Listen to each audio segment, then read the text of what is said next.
कल हम समरूप त्रिभुज से संबंधित कुछ प्रश्न देखे थे। आज फिर हम समरूप त्रिभुज से संबंधित कुछ और भी प्रश्न देखेंगे। प्रश्न है कि यदि दो समरूप त्रिभुजों का क्षेत्रफल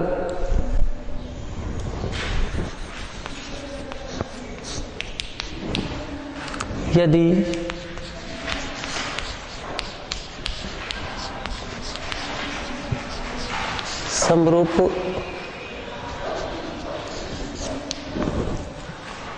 त्रिभुजों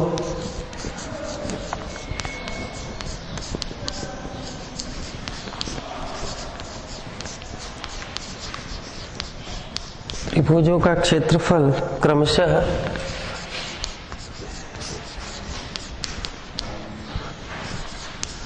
(360 वर्ग इकाई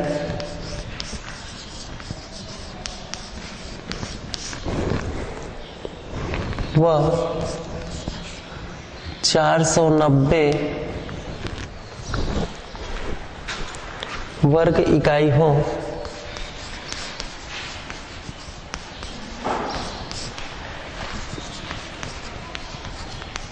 तो उनकी संगत भुजाओं में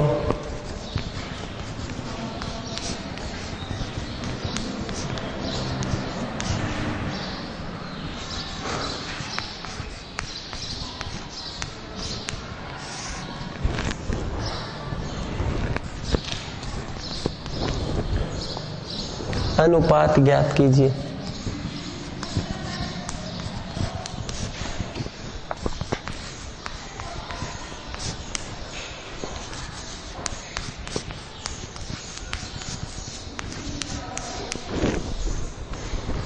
ये प्रश्न दिया है कि यदि दो समरूप त्रिभुजों के क्षेत्रफल क्रमशः 360 वर्ग इकाई और 490 वर्ग इकाई हो तो उनके संगत भुजाओं में अनुपात ज्ञात कीजिए।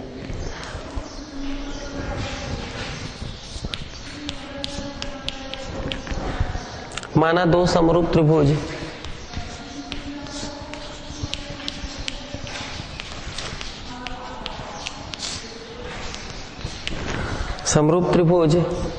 ए बी सी व त्रिभुज डी ई एफ है। दिया है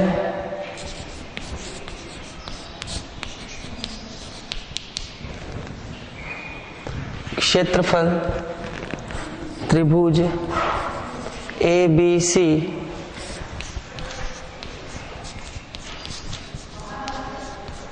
क्षेत्रफल 360 वर्ग इकाई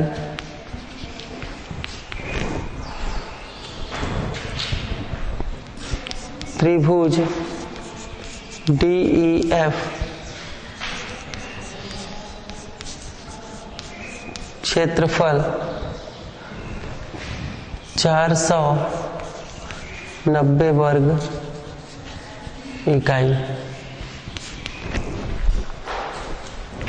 त्रिभुज का निर्माण करते हैं हम।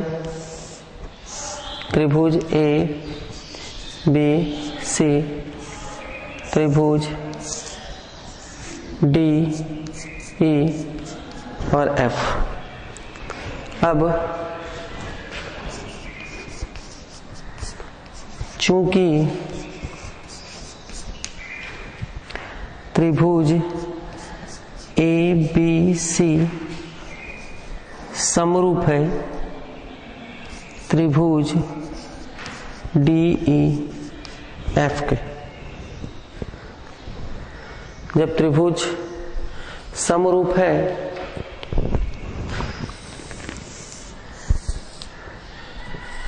तब ऐसी स्थिति में हम ये बताएंगे कि उनके क्षेत्रफलों का अनुपात संगत भुजाओं के वर्गों के अनुपात के बराबर होता है।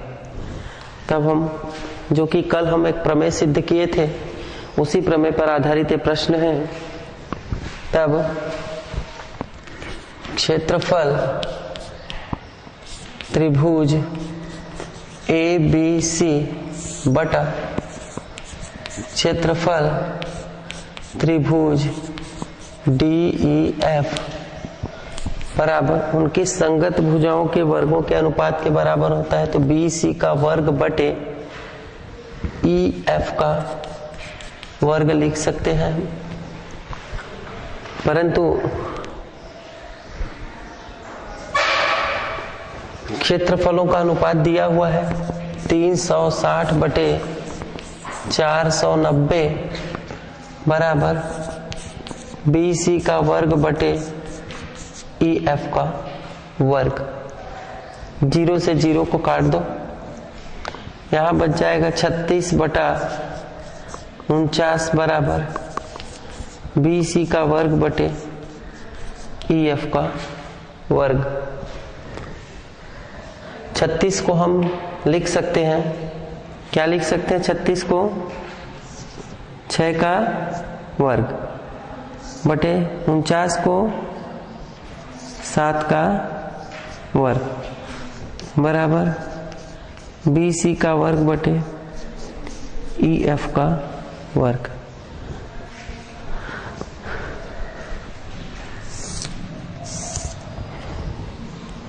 तब हम BC बटे EF को बताएंगे 6 बटे 7 अर्थात संगत भुजाओं में अनुपात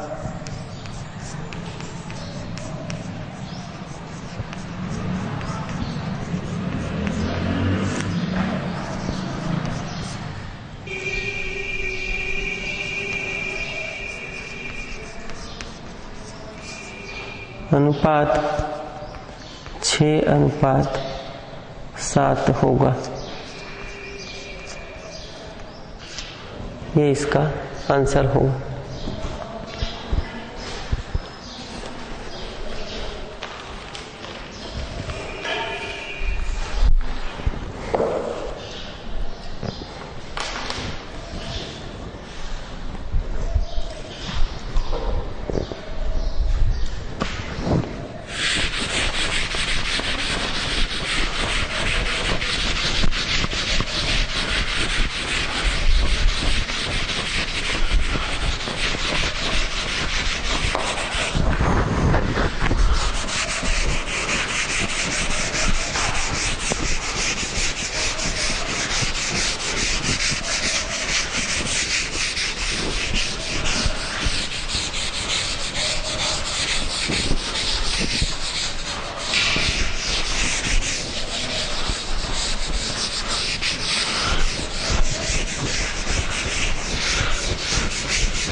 ऐसा ही एक अगला प्रश्न है।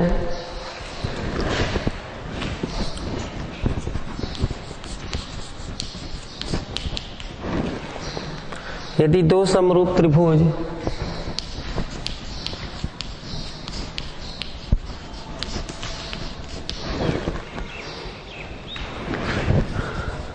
का क्षेत्रफल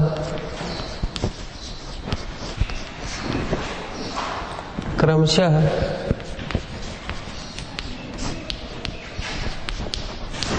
पचास वर्ग इकाई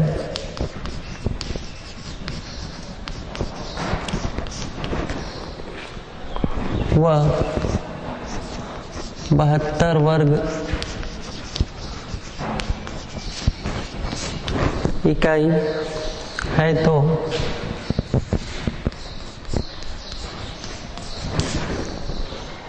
उनके संगत भुजाओं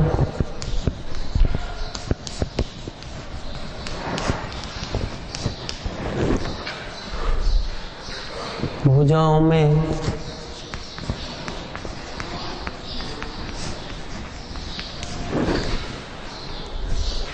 अनुपात ज्ञात कीजिए।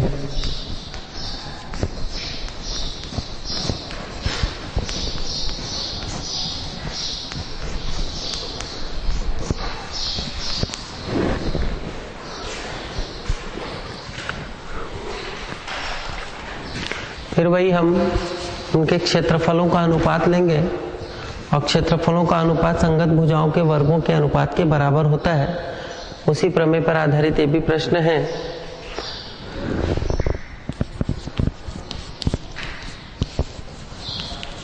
क्षेत्रफल त्रिभुज ABC बटा क्षेत्रफल त्रिभुज DEF बराबर वही BC का वर्ग बटे EF का वर्ग ही ले लेते हैं हम लोग। कोई भी एक भुजा के संगत वर्गों के अनुपात के बराबर होता है। दिया हुआ है 50 वर्ग इकाई बटा 72 वर्ग इकाई बराबर BC का वर्ग बटा EF का वर्ग।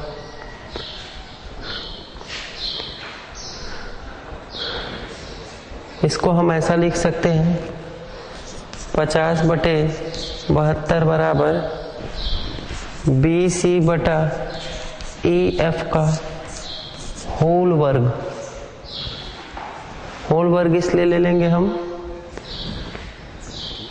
50 बटे 72 बराबर BC बटा EF का होल वर्ग इसलिए लेंगे हम क्योंकि यहाँ दिया है BC का वर्ग बटे EF का वर्ग, दोनों में वर्ग दिया है तो हम इसको एक साथ लिख सकते हैं ऐसे गणित के नियम से। तब हम इसका वर्ग हटाते हैं यहाँ से तो उसके दूसरे पक्ष में वर्गमूल का चिन्ह लग जाता है। तब हम यहाँ से BC बटा EF बराबर हम इसको लिख सकते हैं, इसको और भी छोटा कर लें हम चाहें तो इसको और भी छोटा कर सकते हैं हम लोग। 2 से काट सकते हैं, 2 तिया 6, 2 छक्के 12 और 2 पचीसम 50। तो हम इसको 25 बटे 36 का वर्गमूल लिख सकते हैं। तब यहाँ से BC बटा EF बराबर हम इसको क्या लिख लेंगे 5 का वर्ग बटे 6 का वर्ग।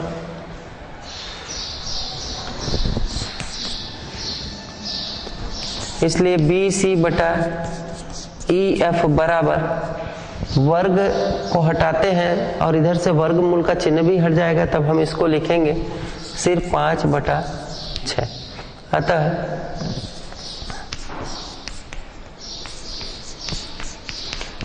संगत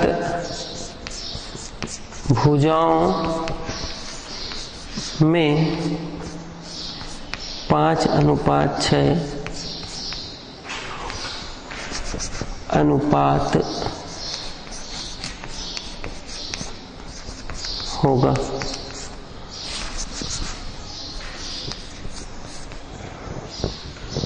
ये इसका आंसर हो जाएगा।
अगला प्रश्न देखते हैं हम।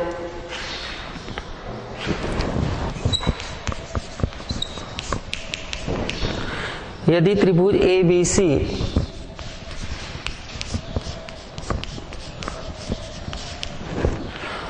व त्रिभुज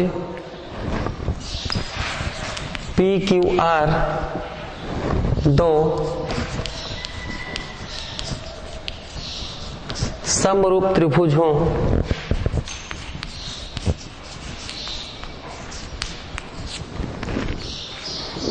है, जिसमें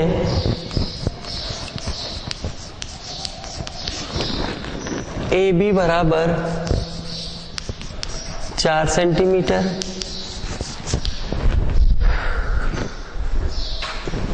PQ बराबर 5 सेंटीमीटर तथा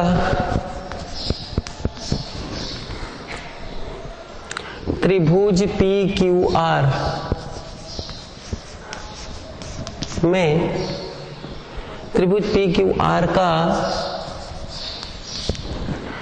क्षेत्रफल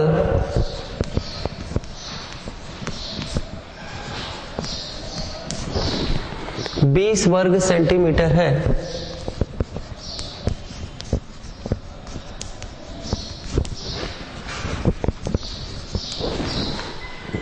तो त्रिभुज ABC का क्षेत्रफल ज्ञात करो।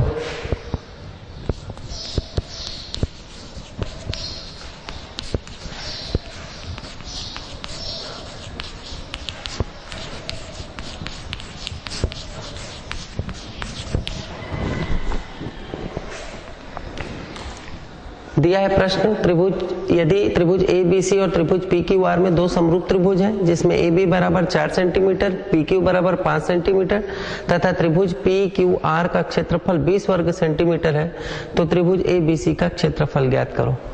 तब ऐसी स्थिति में हम सबसे पहले जो जो चीज दिया हुआ है हम उसके बारे में बताएंगे। कि दिया है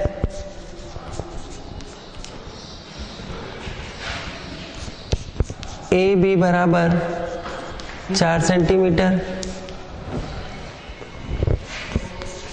PQ बराबर 5 सेंटीमीटर तथा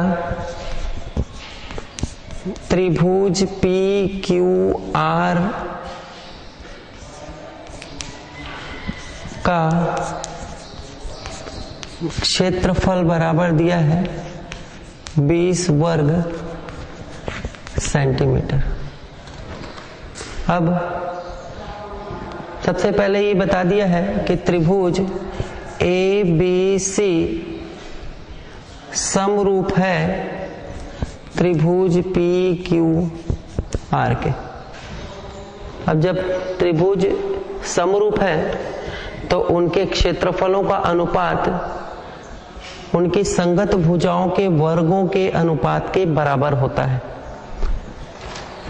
उनके क्षेत्रफलों का अनुपात उनकी संगत भुजाओं के वर्गों के अनुपात के बराबर होता है। तब हम लेंगे क्षेत्रफल त्रिभुज ABC बटा क्षेत्रफल त्रिभुज PQR। इसको समझने के लिए यदि आपको आवश्यकता हो तो आप चित्र भी बना सकते हैं। त्रिभुज ABC और त्रिभुज PQ और R। क्षेत्रफल त्रिभुज ABC बटा क्षेत्रफल त्रिभुज PQR इनकी संगत भुजाओं के वर्गों के अनुपात के बराबर होता है। तो संगत भुजा AB की संगत भुजा PQ है, तो हम इसको लिख सकते हैं AB का वर्ग बटे PQ का वर्ग। अब हमारे पास जिन जिन चीजों का मान दिया हुआ है उस मान को हम इसमें रखते हैं।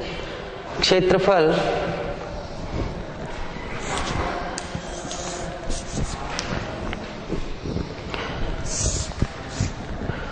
क्षेत्रफल त्रिभुज ABC, क्षेत्रफल त्रिभुज ABC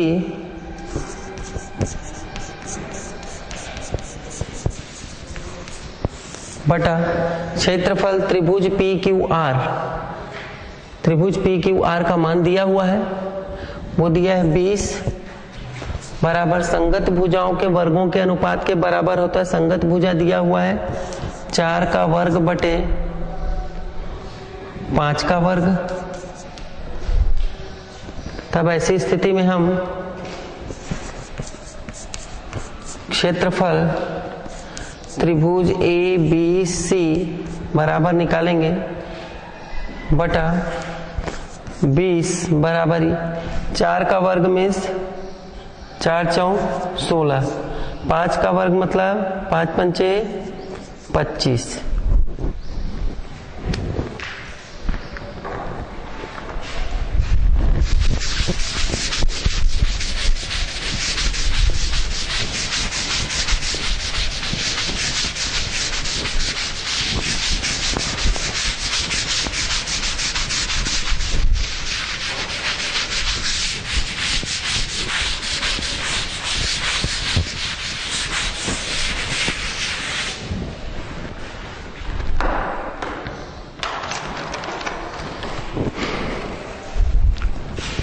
क्षेत्रफल त्रिभुज ABC बराबर 16 गुणित 20 बटा 25। क्रॉस मल्टीप्लिकेशन तिर्यक गुणा से हम इस तरीके से इसको लिख सकते हैं, काट दें 5 पंचे 25, 5 चौक 20। तब क्षेत्रफल त्रिभुज ABC बराबर आ जाएगा 4 छक्के 24 का 4 हासिल का 4 एकम 4 और 2 6 बटा 5। इसको भाग लगा देते हैं हम, तो ये आ जाता है 12.8 वर्ग इकाई। बता सकते हैं कि क्षेत्रफल त्रिभुज ABC बराबर 12.8 वर्ग इकाई। ये इसका आंसर होगा।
देखते हैं हम दो समरूप त्रिभुजों का क्षेत्रफल क्रमशः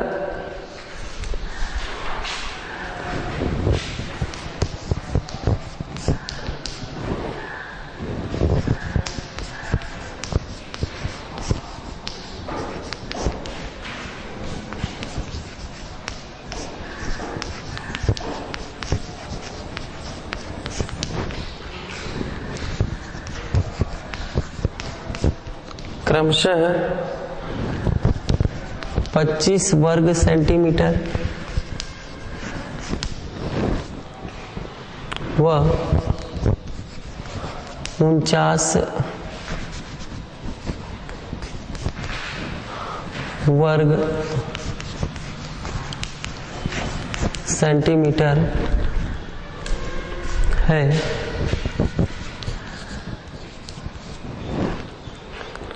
यदि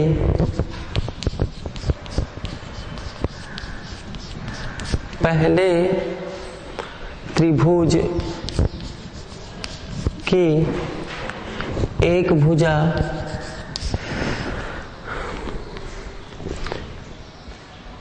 यदि पहले त्रिभुज की एक भुजा 4 सेंटीमीटर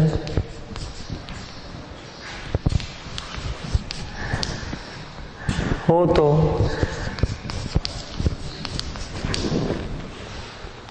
दूसरे त्रिभुज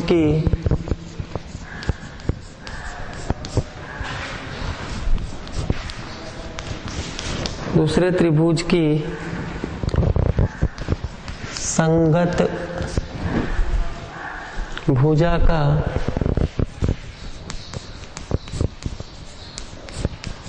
मान ज्ञात कीजिए।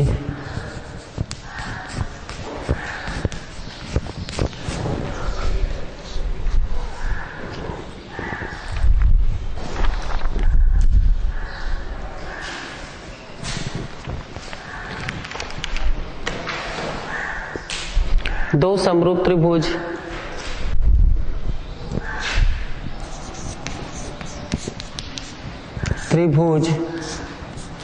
ए बी सी, त्रिभुज पी क्यू आर।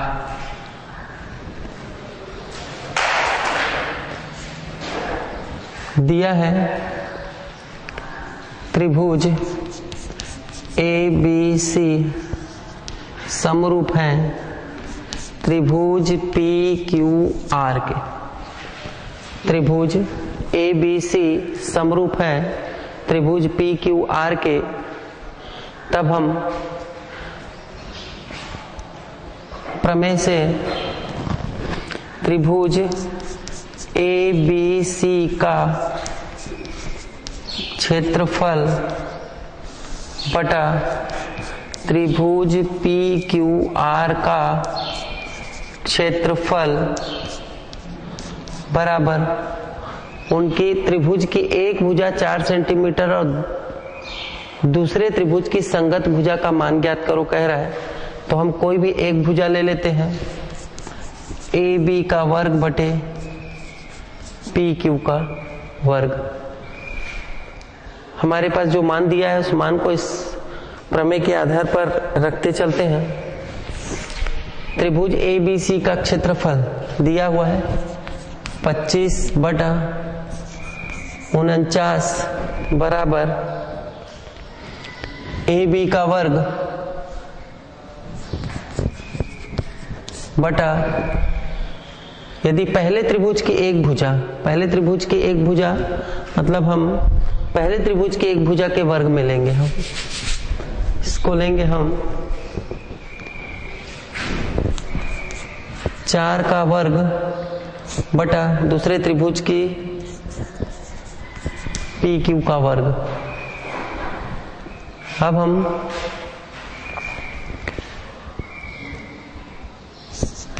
25 को हम लिख सकते हैं 5 का वर्ग बटे 7 का वर्ग बराबर 5 का वर्ग बटे 7 का वर्ग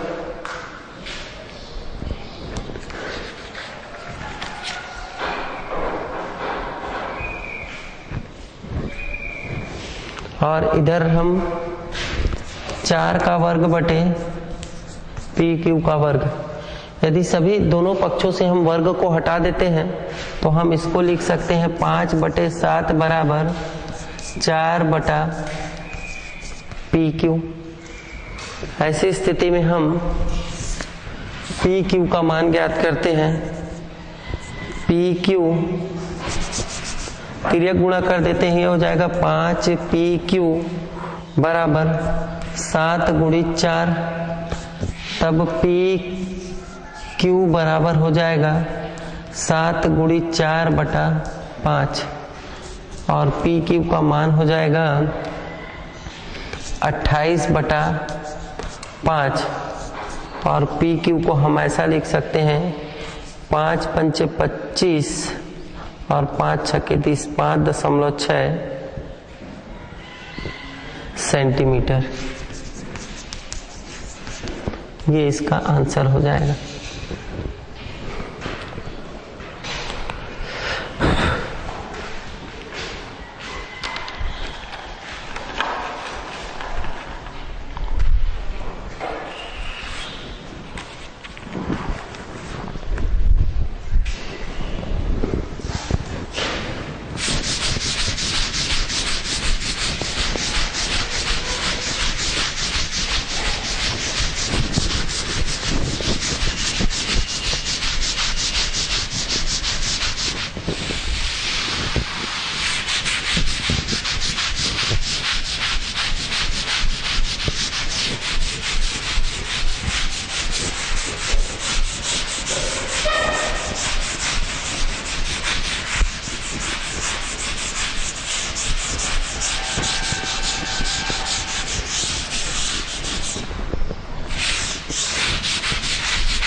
ऐसा ही एक प्रश्न और है।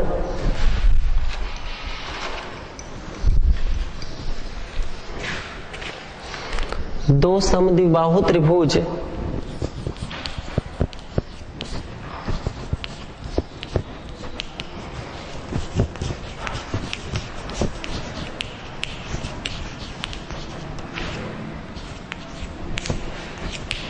दो समद्विबाहु त्रिभुजों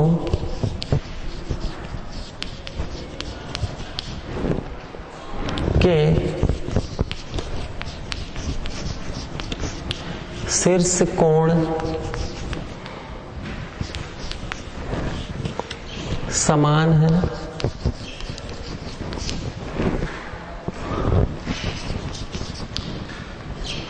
यदि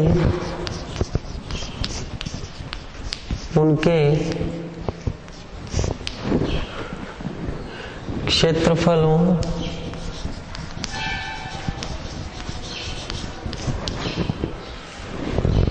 क्षेत्रफल 9:16 के अनुपात में है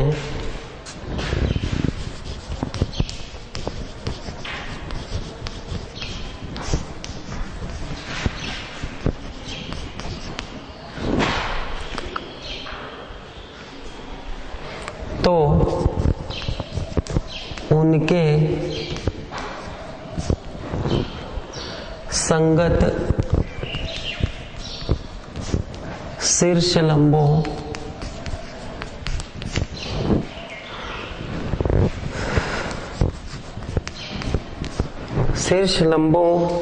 का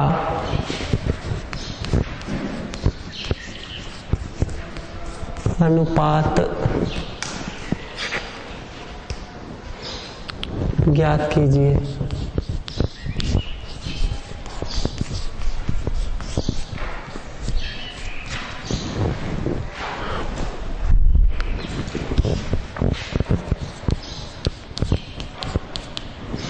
इसमें बोल दिया पहले समद्विबाहु त्रिभुजों के शीर्ष कोण।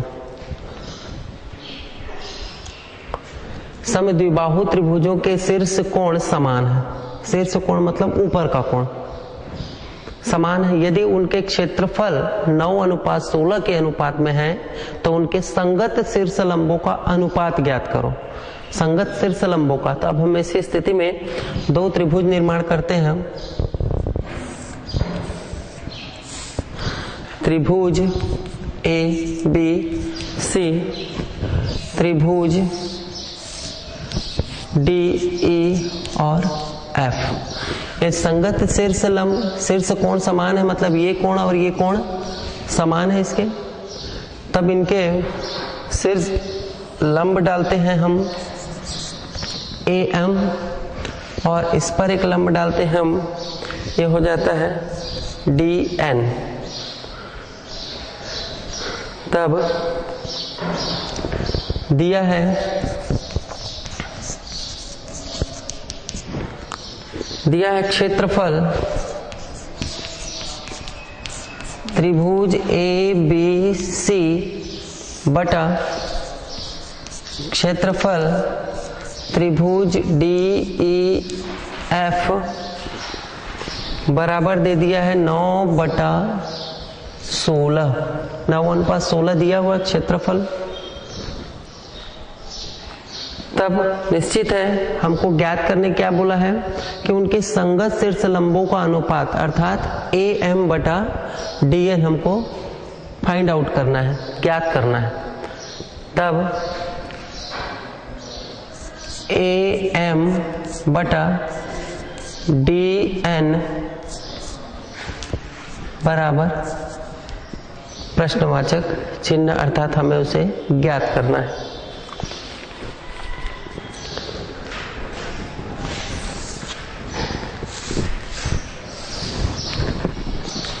त्रिभुज ABC और त्रिभुज DEF में, ये त्रिभुज ABC और त्रिभुज DEF में देखिए कि कोण A बराबर कोण D दे दिया है। पहले ही बोला है उनके संगत शीर्ष कोण समान है, अर्थात कोण A बराबर कोण D और AB बराबर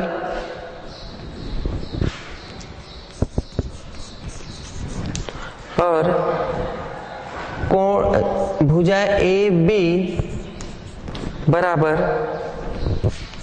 AC, ये भुजा इस भुजा के बराबर है तथा DE बराबर DF। तो निश्चित है कि समरूप त्रिभुज की परिभाषा से कि यदि संगत भुजाएं बराबर हों, संगत कोण बराबर हों, तो उनकी संगत भुजाओं में समानुपातिक होता है। उस आधार पे हम इसको ऐसा लिख सकते हैं AB/DE बराबर AC/DF। समरूप त्रिभुज की परिभाषा से उनकी संगत भुजाएं आनुपातिक होती हैं, तो अनुपात के रूप में लिख लिए AB/DE बराबर AC/DF। अतः त्रिभुज ABC क्या हो जाएंगे, ये समरूप हो जाएंगे त्रिभुज DEF के। त्रिभुज ABC जब उनकी संगत भुजाएं आपस में बराबर हैं और उनके संगत कोण आपस में बराबर हैं, तो संगत भुजाएं आनुपातिक भी हैं, तब ऐसी स्थिति में हम त्रिभुज ABC को त्रिभुज DEF के समरूप कहते हैं। अब हम एक दूसरे त्रिभुज, अब त्रिभुज AMC तथा त्रिभुज DNF में लेते हैं। कौन कौन से त्रिभुज? त्रिभुज AMC और त्रिभुज DNF में, अर्थात इस त्रिभुज और DNF के इस त्रिभुज में हम लेते हैं। इस त्रिभुज में भी देखिए कि कोण C बराबर कोण F होगा। ये देखिए कोण C बराबर कोण F, कोण C बराबर कोण F है। इसके अलावा कोण AMC, ये देखिए कोण AMC बराबर क्या होगा, कोण DNF।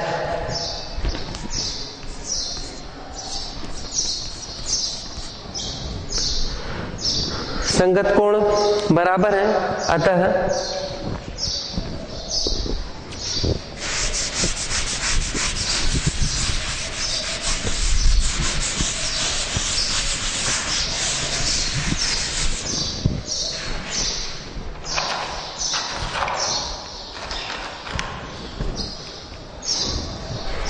अतः त्रिभुज, कौन सा त्रिभुज लिए थे हम? त्रिभुज AMC, त्रिभुज AMC और त्रिभुज DNF क्या हो जाएंगे? दोनों समरूप हो जाएंगे। अतः त्रिभुज AMC समरूप होगा त्रिभुज DNF के। अब जब समरूप होगा तब हम ऐसा भी लिख सकते हैं इसको कि क्षेत्रफल त्रिभुज ABC बटा क्षेत्रफल त्रिभुज DEF बराबर AM का वर्ग बटा DN का वर्ग लिख सकते हैं। जब दोनों ही त्रिभुज समरूप होंगे तो उनके संगत भुजाओं के वर्गों का अनुपात होगा। तब हम दोनों के वर्गों का अनुपात ले लिए। क्षेत्रफलों का अनुपात दिया हुआ था 9/16 दिया हुआ है, बराबर AM का वर्ग बटे DN का वर्ग।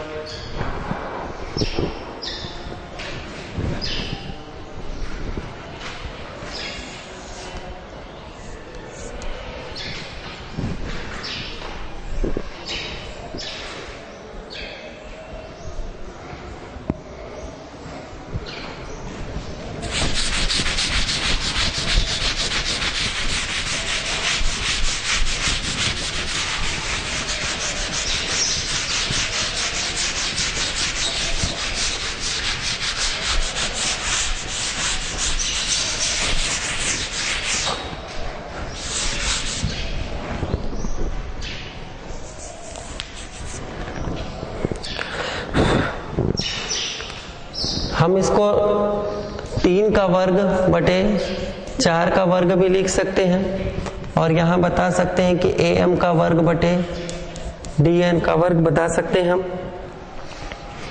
दोनों पक्षों से वर्ग को हम हटा देंगे तो यहाँ से हो जाएगा 3/4 बराबर AM बटा DN, अर्थात संगत शीर्ष लंबों का अनुपात 3:4 होगा।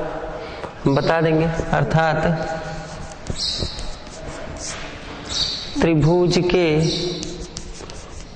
संगत शीर्ष लंबों का अनुपात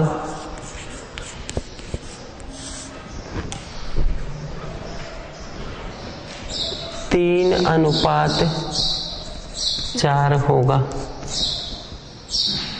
ये इसका आंसर हो जाएगा।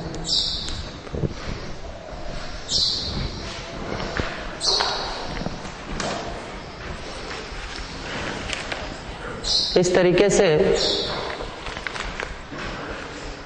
समरूप त्रिभुज से संबंधित और भी प्रश्न आप लोगों को हल करना है और भी कुछ प्रश्न कल हम कराएंगे। और कल कराने के साथ ही साथ हम पाइथागोरस के प्रमेय के बारे में भी जानकारी दे देना चाहूंगा कि पाइथागोरस का प्रमेय पिछली कक्षाओं में पढ़ चुके होंगे। पाइथागोरस प्रमेय अर्थात समकोण त्रिभुज के बारे में। समकोण त्रिभुज में जो सबसे बड़ी भुजा होती है, सबसे बड़ी भुजा होती है शेष अन्य दो भुजाओं के वर्गों के अनुपात के बराबर होता है। तो पाइथागोरस का प्रमेय है कि कर्ण का वर्ग बराबर लंब का वर्ग धन आधार का वर्ग। तो कल आप लंब क्या होता है, कर्ण क्या होता है और आधार क्या होता है, इसके बारे में पढ़ के आएंगे। तब हम आपको कल आगे के पाइथागोरस प्रमेय और उससे संबंधित प्रश्नों को हल कराएंगे।